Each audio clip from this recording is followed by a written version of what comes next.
This story is titled, My Wife Cheated with My Best Friend. My daughter took their side, and then he ditched them, and now they want back to my life. Hey everyone!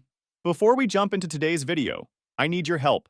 We've noticed the channel is losing some traction, and subscribing is one of the best ways you can support us.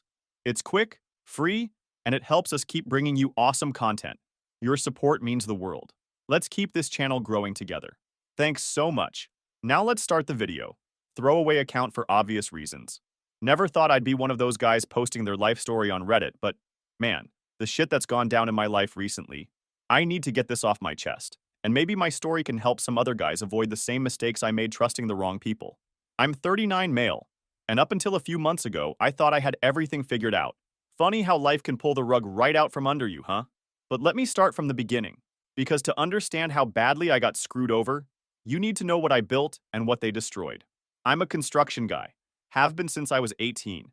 Not one of those desk jockey types who've never swung a hammer. I started at the bottom, working my ass off as a basic laborer. Summer days in 95-degree heat, winter mornings when it's so cold your fingers go numb even with gloves on. But I loved every minute of it. There's something about looking at a finished building and knowing your sweat and blood went into making it real. Worked my way up the old-fashioned way, learning every aspect of the trade, taking night classes in construction management while working full days on site. Now I'm a senior project manager, running developments worth millions across 3 states. Built my first company house when I was 25, sold it for a nice profit, and kept climbing from there. My current crew would walk through fire for me because they know I've done every job they're doing, and I still jump in when things need to get done. Met my wife Anna, 40 female, back when I was 19. She was working at this diner where all us construction guys would grab breakfast before heading to the site. Man, she was something else back then.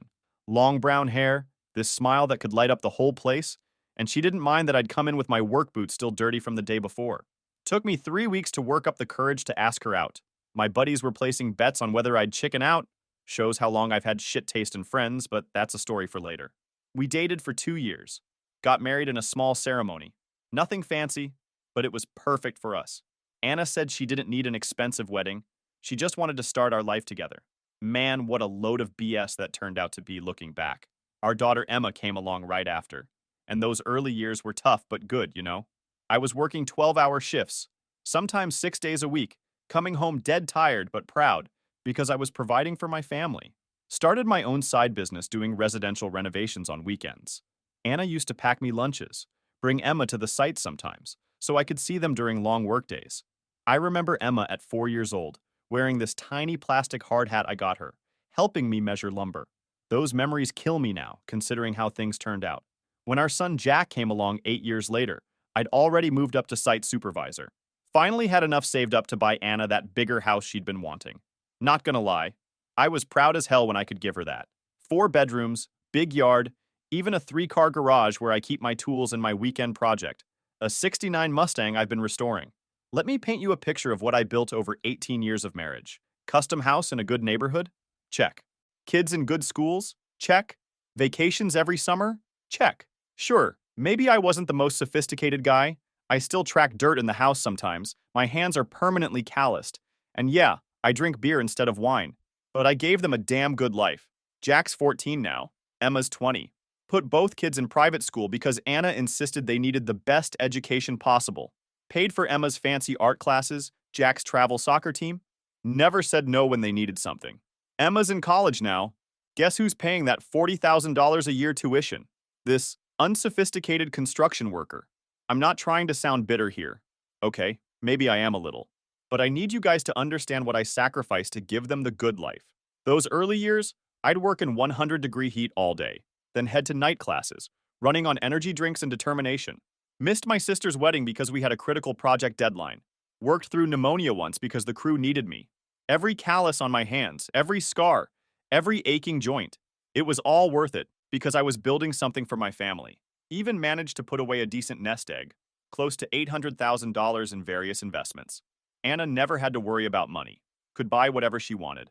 Hell, she even had her own fun money account that I'd put $2,000 into every month. Yeah, you read that right. $2,000 a month just for her to spend however she wanted. No questions asked.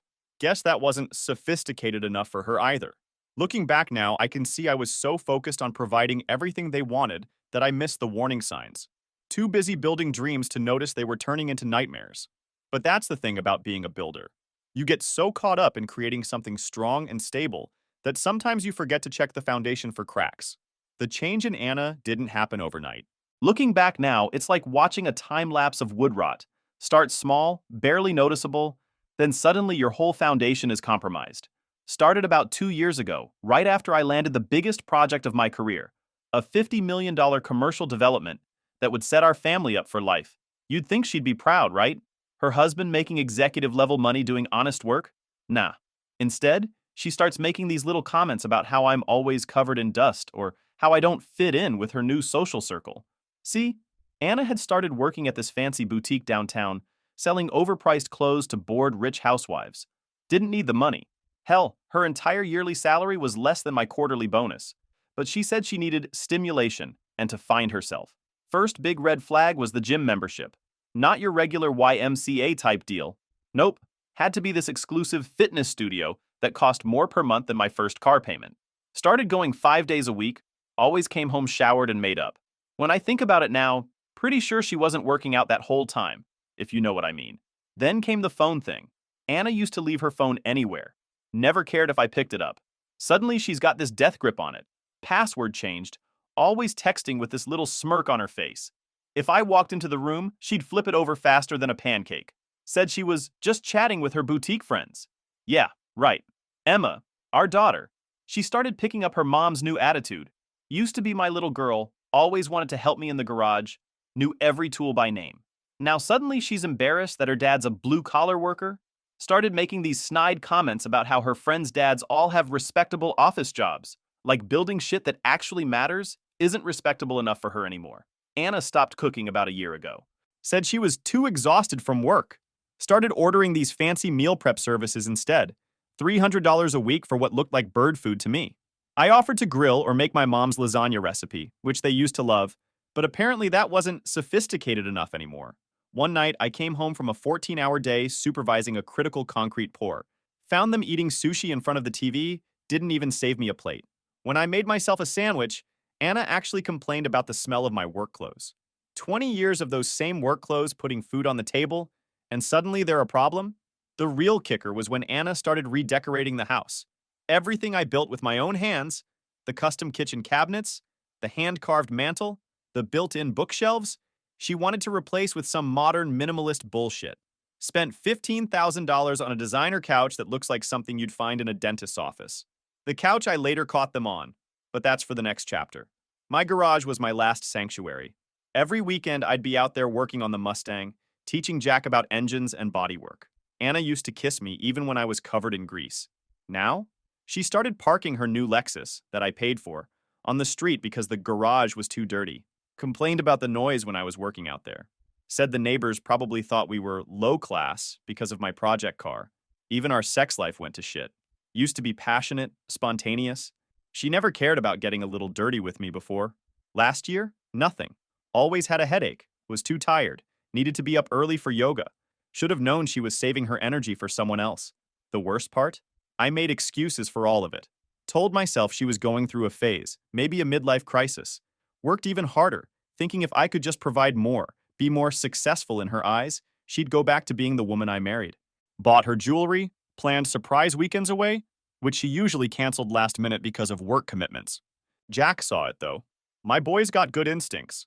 He started spending more time in the garage with me, less time around his mom and sister. One day he looks at me and says, "Dad, why are you trying so hard?" They don't even appreciate it. Wise words from a 14-year-old, but I was too blind to listen.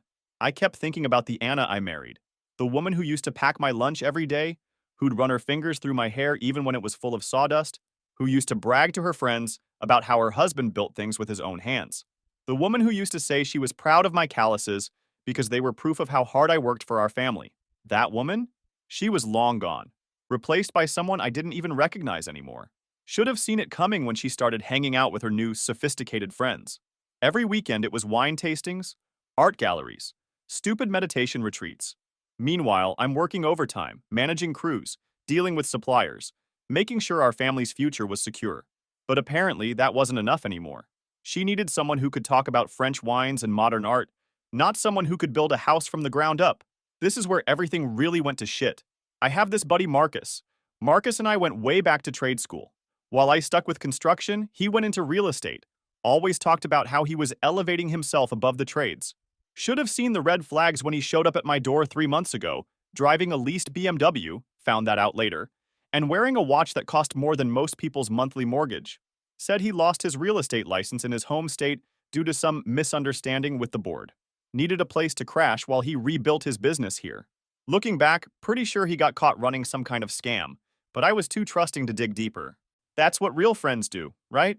Help each other out when they're down? Let me paint you a picture of this guy. About my height, but half the muscle. One of those gym bros who only works on his glamour muscles.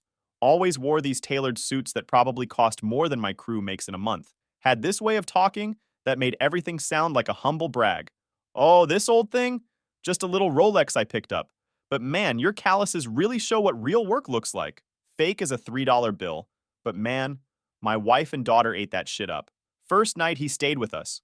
He brought over some fancy wine and started talking about his investment strategies. Anna was hanging on every word like he was Warren Buffett himself.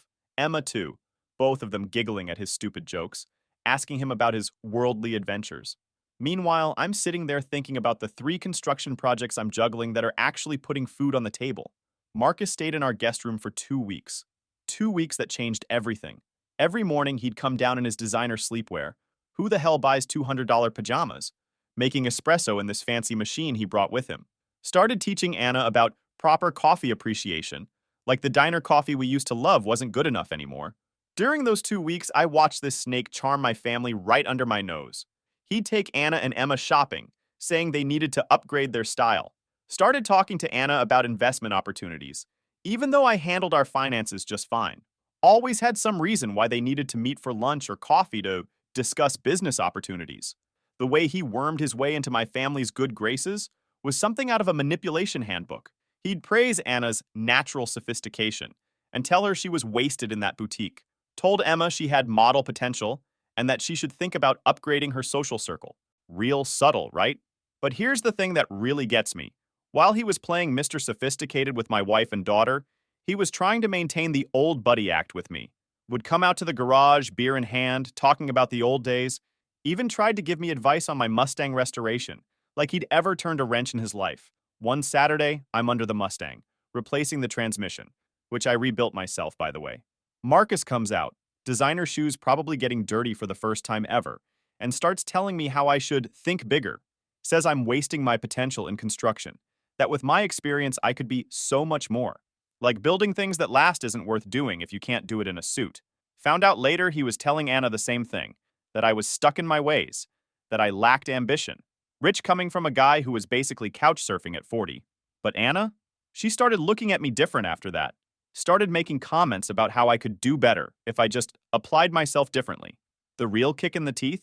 He started showing up at my job sites, all suited up, talking to my crews about investment opportunities. Found out he was trying to get them to invest in some real estate scheme of his. Had to shut that down fast. These are good guys with families to support, not pawns in his games. Jack was the only one who saw through him from day one. My boys got better instincts than I ever had. One night, after Marcus had taken Anna and Emma to some wine tasting event, while I was working late finishing a project, Jack says to me, "Dad, that guy's fake, like those knockoff watches they sell on the street. Wish I'd listened to him sooner." Even my dog didn't trust him. Kaiser, my German shepherd, usually loves everyone. But around Marcus, wouldn't stop growling. Should have trusted my dog's judgment. They say animals can smell bad character. Kaiser knew he was a snake before any of us figured it out. After those 2 weeks, Marcus found a place of his own, or so he said. Turned out later it was a short-term rental, way above his means. But by then, he had his hooks in deep. Started showing up at our house when I was at work, always with some excuse about needing to talk to Anna about business opportunities or wanting to mentor Emma about her future. I know what you're thinking. How could I be so blind? Trust me, I ask myself that every day. But when you've known someone for 20 years, when they've stood next to you at your wedding, when they've seen your kids grow up, you don't want to believe they could betray you like that. I'd been noticing weird shit around the house for weeks. Tools moved in my garage when I hadn't touched them. The pool temperature being warmer than I'd left it. Small things that wouldn't mean much to most people, but when you've spent your life paying attention to details on construction sites, you notice when things are off. So I did what any guy with access to security equipment would do. I installed cameras. Not the cheap stuff from big box stores, but professional grade equipment I got through my construction contacts. Cameras that could catch every angle of the house, inside and out. Hidden ones too, because something in my gut told me I needed to be smart about this. The setup was perfect. Everything fed directly to my phone, with motion alerts and cloud backup. Cost me a pretty penny, but as they say in construction, measure twice, cut once. I also installed a GPS tracker on Anna's car. Yeah, I know how it sounds. But when you're responsible for millions in construction equipment, you learn a thing or two about tracking assets. Here's where it gets good. Last Thursday, I'm at the site doing final inspections on a major commercial project. We'd been busting ass for weeks to finish ahead of schedule, and we were finally in the home stretch. My phone buzzes. Motion alert from the pool camera. It's 2 p.m., middle of a weekday. Nobody should be home. Check the feed, and there's Marcus's BMW pulling into my driveway. The one I fucking paved myself last summer. Anna's car's already there. She was supposed to be at work. My hands were shaking so bad I could barely hold the phone, but I kept watching. They're heading to the pool area, all smiles and touching.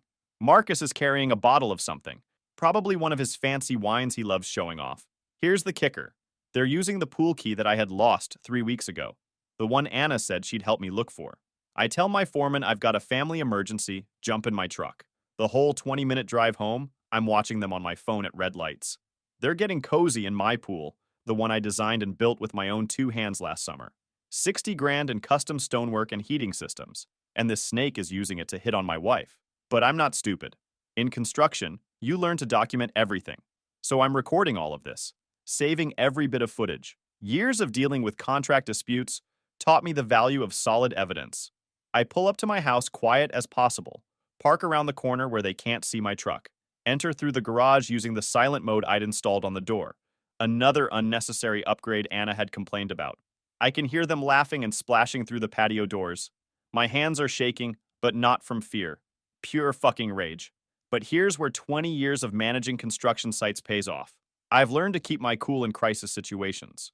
When you're responsible for million-dollar projects and dozens of workers' safety, you learn to think before you act. So instead of rushing out there, I take a minute. Set up my phone to record, make sure I've got multiple angles covered. Then I walk out to my back patio, calm as if I'm doing a routine site inspection. And there they are, Marcus and Anna, all over each other in my pool. They don't even notice me at first, too busy playing tonsil hockey like teenagers at a pool party.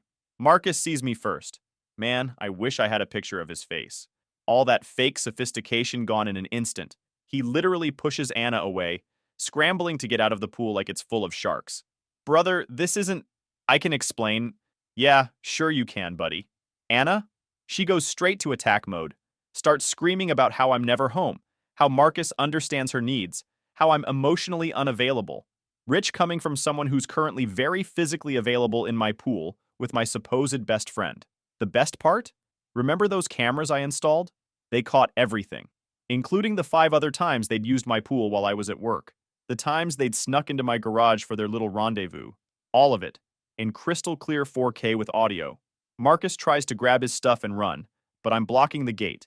He's standing there in his fancy swim trunks, probably realizing that his designer watch isn't waterproof after all. Move, he says, trying to sound tough. 20 years of construction work versus his Pilates classes. Yeah, good luck with that, buddy. I just smile and hold up my phone, showing them the live feed from all the cameras. Got enough footage here to make a movie, I tell them. Wonder what your real estate clients would think? Or the licensing board in your new state? Anna's face goes white. She starts babbling about how it's not what it looks like and how we can work this out. Like I'm some contractor she can negotiate with over change orders. Marcus, the coward, actually tries to play the old friendship card. Think about our history, man. Don't do anything crazy. I laugh. Actually laugh out loud. History? Like the history of these videos? Or the history of you trying to scam my workers with your investment schemes? Or maybe the history of you hitting on my daughter when you thought nobody was watching? Yeah, I had footage of that too. Caught him getting too friendly with Emma during one of their mentoring sessions. Saved that little bit of evidence for later. Always good to have backup plans in construction. I tell them both to get the hell out of my house. Marcus starts grabbing his stuff, but I stop him. The Rolex stays, I say. Consider it your first payment for pool usage fees. He actually takes it off and puts it on the table. Guess he didn't want me sharing those videos after all. The aftermath of catching them was like watching a foundation crack during an earthquake. Everything you thought was solid just splits apart. The next few days in that house felt like walking through a war zone, with battle lines drawn that I never thought I'd see in my own family. First person I told was Jack. He deserved to hear it from me, not through gossip or social media. Found him in the garage that evening, actually working on the Mustang's carburetor like I'd taught him. Kid took one look at my face and knew something was wrong. I sat him down on my workbench, the same one I'd built when he was just learning to walk, and told him everything. You know what my son did? He hugged me. 14 years old at that age where most kids are too cool to show emotion, and he just wrapped his arms around me and held on tight. When he pulled back, he had this look in his eyes I'll never forget. Part anger, part determination. They're dead to me, he said, with a maturity that broke my heart and made me proud at the same time. Emma was a different story entirely. She came home from her college classes to find me changing the locks. First thing you learn in construction, secure the site. Asked what was going on, so I showed her the footage. All of it. The pool, the garage, everything. You know what she said?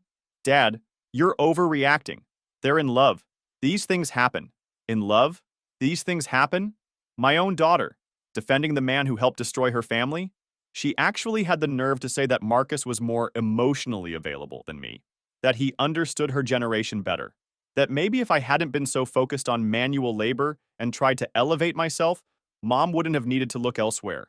The next few days were a blur of lawyers, phone calls, and watching my family choose sides. Anna moved into a hotel, crying about how I was being unreasonable and how we could work through this. Emma went with her, of course, said she couldn't stand to be around my negative energy, told me I was toxic for not being willing to forgive and move forward. But here's where it gets even better. Emma started defending Marcus to everyone who would listen, said he was helping her network and showing her a better way of life. Started posting on social media about how love doesn't follow conventional rules and how true connections transcend traditional relationships. The mental gymnastics this girl was doing could have won Olympic gold. My crew at work, they had my back 100%. Word got around about Marcus trying to scam them with his investment schemes, and let's just say he's not welcome on any construction site in the tri-state area anymore. My foreman, Mike, actually offered to have some guys talk to Marcus. Had to turn that down. When you've poured as much concrete as I have, you know there are some things better left unspoken. The most painful part was watching Emma turn into a mini version of what Anna had become. Started dressing different, talking different, acting like the last 20 years of family life were somehow beneath her. One day she came to pick up some clothes, walked into the garage where Jack and I were working on the Mustang, and actually wrinkled her nose. God, how can you stand the smell of grease? She said. This is why Mom left, you know. You never wanted to improve yourself. Jack didn't even look up from the engine. No, Emma, he said, hands steady as he adjusted a valve. Mom left because she's shallow, and you're turning out just like her. My boy, speaking truth that cut like a welding torch. The house felt different after they left. Emptier, but somehow less suffocating. Jack and I fell into a routine. I started teaching him more about construction, brought him to some job sites. He's got a natural talent for it, can read blueprints better than some of my experienced guys. Every night, we'd work on the Mustang together, talking about everything and nothing. Real conversations, not the fake social chatter Anna and Emma had become so fond of. One night, about a week after everything blew up, I found Jack sitting in the garage looking at old family photos. There was one of all of us at the beach years ago. Anna and Emma building a sandcastle while Jack helped me set up the umbrella. He looked at me and asked, Dad, were they always like this and we just didn't see it? Or did they change? Hardest question I've ever had to answer. Told him the truth. Sometimes people show you who they really are when they think they found something better. Like when you strip old paint off a wall and find the rot underneath. The neighbors took sides too.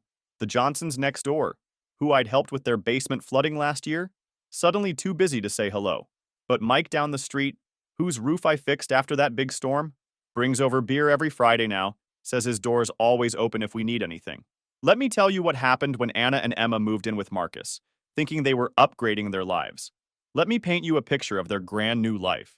Marcus had rented this luxury apartment in the fancy part of town, one of those places with a doorman and a rooftop pool. Found out later he was paying $4,500 a month in rent, way above his means. But my soon-to-be ex-wife and daughter thought they'd hit the jackpot. Anna actually texted me pictures of the place, like she was trying to prove how much better off she was. See what we were missing? She wrote. This is what sophistication looks like. Yeah, sophistication on borrowed money and lies, as they'd soon find out. The first few weeks, they were all over social media. Anna posting pictures of their wine tasting evenings and cultural discussions. Emma sharing shots of herself by the rooftop pool, talking about her elevated lifestyle, and how she was finally among people who appreciate the finer things. The comments section was full of their new, sophisticated friends, congratulating them on their brave choice to pursue authentic happiness. Through my construction contacts, we know everyone in this town, including high-end real estate agents. I kept tabs on what was really going on. Marcus's real estate license application was stuck in review. Turns out his misunderstanding in his home state was actually a fraud investigation. He wasn't closing any deals, just burning through whatever cash he had left, trying to maintain his fancy image. But Anna and Emma, they were too busy playing house in their new, sophisticated world to notice the cracks forming. Anna quit her job at the boutique, said it was beneath her now that she was with Marcus. Started calling herself an influencer and trying to build a social media following. Posted these long rants about finding yourself and living authentically, real rich coming from someone who abandoned their 14-year-old son. Emma dropped 2 classes at college, saying she needed time to focus on her personal growth. Started dressing in these designer clothes Marcus bought her, acting like she was born into money instead of being raised by a hardworking construction worker. One day, she came to get more of her stuff from our house wearing a watch that cost more than my first truck. When Jack asked where she got it, she just smirked and said, Marcus knows how to treat a lady right. The real estate agents I knew started filling me in on Marcus's desperate moves. He was trying to put together deals with no money down, promising returns he couldn't deliver. Started hitting up his sophisticated friends for investments in his schemes. Even tried to get Anna to convince me to invest some of our retirement savings in his latest venture. Yeah, good luck with that, buddy. About 2 months into their new life, the cracks started showing. Their credit card got declined at some fancy restaurant. My buddy owns the place, filled me in later. Marcus played it off as a banking error, but I knew the truth. He was burning through cash faster than a poorly insulated house burns through heating oil. Anna started calling mutual friends, asking to borrow money for temporary cash flow issues. Said it was just until Marcus's big deals came through. These are the same friends who took her side during the split, thinking she'd moved up in the world. Now they were seeing the truth, one bounced check at a time. Emma's social media posts started getting desperate too, less about living her best life and more about seeking opportunities. Started trying to sell these sketchy diet products online, calling herself an entrepreneur. The same girl who used to mock my dirty construction money was now hawking miracle weight loss teas on Instagram. The breaking point came when Marcus's BMW got repossessed right from their fancy apartment's parking garage. Anna called me in tears, not to apologize, but to ask for money. Said it was for Emma's tuition, but I knew better. Told her the tuition was already paid directly to the school. One of the first things I did after the split was make sure Jack and Emma's education was secure. You don't understand, she sobbed. We're just having a temporary setback. Marcus has these amazing deals lined up. I cut her off right there. Told her I'd learned enough about Marcus's amazing deals to know they were as fake as his Rolex. Yeah, turns out that fancy watch he left by my pool was a knockoff. The best part? Their sophisticated friends started dropping them one by one. Turns out the upper crust isn't so friendly when you can't pick up the dinner tab anymore.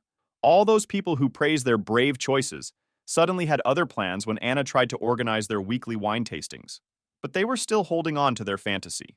Anna kept posting about their amazing life, even as Marcus's credit cards kept getting declined. Emma was still playing the role of sophisticated stepdaughter, even though she had to start selling her designer clothes online to make rent. Now, this is exactly how their perfect little world collapsed. It was a regular Tuesday night. I was in the garage with Jack, teaching him how to weld. Kid's a natural, by the way. My phone starts blowing up with calls from Anna. Normally, I'd ignore them. Been doing that for months now. But something about the frequency made me think something was up. 15 missed calls in 20 minutes isn't normal, even for her. When I finally picked up, I could barely understand her through the sobbing. Had to tell her 3 times to slow down and breathe. Then it came out. She'd come home early from her influencer meeting, basically her sitting in Starbucks taking selfies with overpriced coffee, and found Marcus and Emma getting hot and heavy on their designer couch. The same Marcus who'd been playing Daddy Dearest, buying her designer clothes and promising to guide her career. The same Emma who'd looked down on me for working with my hands, who'd called me toxic and unsophisticated. There they were, tangled up on the couch that probably hadn't even been paid for yet. According to Anna, once she could talk coherently, this hadn't been a one-time thing. She found messages going back months. All those career mentoring sessions? Yeah, they weren't discussing job opportunities. While she was out trying to build her social media brand, her boyfriend and daughter were building something else entirely. The best part? When she confronted them, neither even tried to deny it. Marcus, that snake, actually said they were in love, and that Emma understood him on a deeper level. Sound familiar? Same lines he used about Anna when I caught them. Guess his sophisticated vocabulary doesn't include many original phrases. Emma. She looked Anna dead in the eye and said, "Well, Mom, these things happen when you pursue authentic happiness, right?" Throwing Anna's own words back at her from when she defended their affair to me. Now that's what I call karma. Anna was hysterical on the phone, begging me to help her. Said she finally understood how I felt that day at the pool. Asked if she could come home, if we could try again for our family's sake. Said she'd made a horrible mistake, and now she knew what really mattered. You know what I did? Laughed. Not a happy laugh, more like what you do when something's so messed up it goes past sad and circles back to funny. Told her she and Emma had made their choices. They chose sophistication over substance, appearances over loyalty. Now they could live with those choices. But it gets better. Remember all those amazing business deals Marcus had lined up? Turns out the only thing he was investing in was his image. Anna found out they were 3 months behind on rent for that luxury apartment. All those designer clothes and fancy dinners? Maxed out credit cards and borrowed money. The next day, Emma tried calling me. When I finally answered, she was all defensive. Said I couldn't judge her because I didn't understand sophisticated relationships. That what she had with Marcus was different and special. That he saw her as an equal, not just some kid. Told her that Marcus had probably said all the same things to her mother. Asked her how it felt to be the newer model in his pattern of trading up. She hung up on me. Truth hurts, doesn't it, princess? Jack's reaction when I told him? Kid didn't even look surprised. Just said, "Guess all that sophistication didn't include loyalty, huh?" Then went right back to welding. My boy's got wisdom beyond his years. The aftermath was beautiful to watch. Anna and Emma had to move out of the luxury apartment. Turns out Marcus had been lying about paying the rent. Their sophisticated friends disappeared faster than concrete sets in summer heat. All those social media followers got quite a show when Emma and Anna started posting vague messages about betrayal and toxic masculinity. Marcus? He skipped town when his real estate scam started catching up with him. Last I heard, he's trying to pull the same routine in another state. Left Anna and Emma with a pile of debt and some worthless investment paperwork. They're living in a 2-bedroom apartment across town now trying to fix their mom and daughter relationship. Anna tried coming by the house again last week, crying about how sorry she was, how she'd learned her lesson. Emma sent me this long text about how she was young and confused, and Marcus had taken advantage of her vulnerability. Jack and me? We're doing just fine. The Mustang's almost finished. Turns out all those hours in the garage were good therapy. My construction company's expanding. Just landed a $10 million contract. Jack's talking about studying engineering after high school, wants to design the buildings I build. Started seeing this woman recently, Rachel, a structural engineer I met on one of my projects. She's got dirt under her nails sometimes and knows more about load-bearing walls than wine pairings. Jack likes her, says she's real. Coming from him, that's high praise. Sometimes I look at old family photos and wonder how it all went so wrong. But then I remember what my old foreman used to say. Sometimes you gotta tear down something weak to build something stronger. He was talking about buildings, but man, does it apply to life too? Final edit. Thanks for all the support, Reddit. Special thanks to all the brothers who shared similar stories. Remember, you can't build anything solid on a foundation of lies. And sometimes the best revenge is just letting karma do her thing while you focus on building something better. Edit 2. Damn, this really blew up. RIP my inbox. To answer the common questions, yes, I still have the security footage. No, I won't share it. Yes, Jack and I are doing great. And yes, Rachel knows the whole story and says I dodged a bullet.